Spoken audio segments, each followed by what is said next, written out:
Alright, ladies and gentlemen, welcome back to the channel. We are talking about the Seattle Seahawks in today's video. Jalen Milroe, because rookie minicamp went underway this past week, and we got to talk about some of these rookies. If you guys been keeping tabs on my Seahawks content, Gray Zabel, we called it for like a whole month before the draft. Gray Zabel can single-handedly fix the interior offensive line concerns for this team moving forward. Obviously, we know Sam Darnold is in Seattle, but they still go out there and get the guy you see on the screen here in Jalen Milroe. And I said, and I felt, by the way, when I said this for the first time live, I felt very uncomfortable for how some comments possibly were going to take it. I compared Jalen Milroe to Jalen Hurts, and obviously they both played at Alabama, so that's kind of a big thing. But round 392, Jalen Hurts went in the second round, obviously like 5 years ago, whenever that was, and it was a different situation. It was Carson Wentz's last year in Philly, and Darnold, I absolutely cannot wait for the Seahawks team. But like the whole thing is, like I'm a Packers fan, for example, right?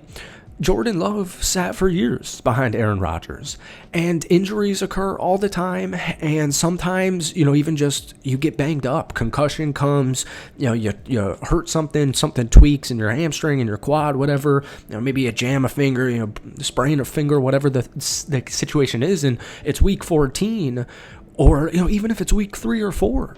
And Sam Darnold is banged up, and he's got to miss 2 games. He's got to miss 3 games, and you want to go 2-1. You got to win 1 to get in the playoffs. You know what I'm saying? There's countless examples of how Jalen Milroe could even play this upcoming season for Seattle.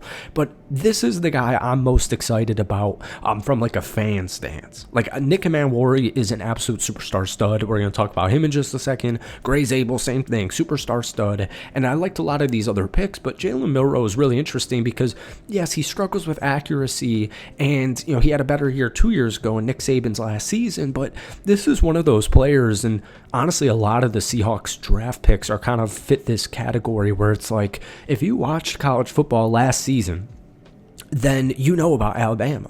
Right, like if you were an Alabama football fan, Jalen Milroe 2 years ago under Nick Saban's scheme versus last year under the rookie head coach, completely different. It did not fit Jalen Milroe in any way, shape, or form. But he's a recognized leader under Nick Saban. He was a 2-year captain, finished his career with 45 touchdowns, 6,000 yards. He also had a bunch of rushing touchdowns. But like 2023, he had a better statistical season, throwing for 2,800 yards, 23 touchdowns, only 6 interceptions, 530 rushing yards. And then this past season, he threw only 16 touchdowns for 11 interceptions. But he did run for 726 yards. So no matter what happens long-term, short-term, preseason, Jalen Milroe could come out here looking terrible in preseason. He could get no live snaps this upcoming regular season. I don't care, because this is one of those moves where you're playing the long game, and it just kind of fits.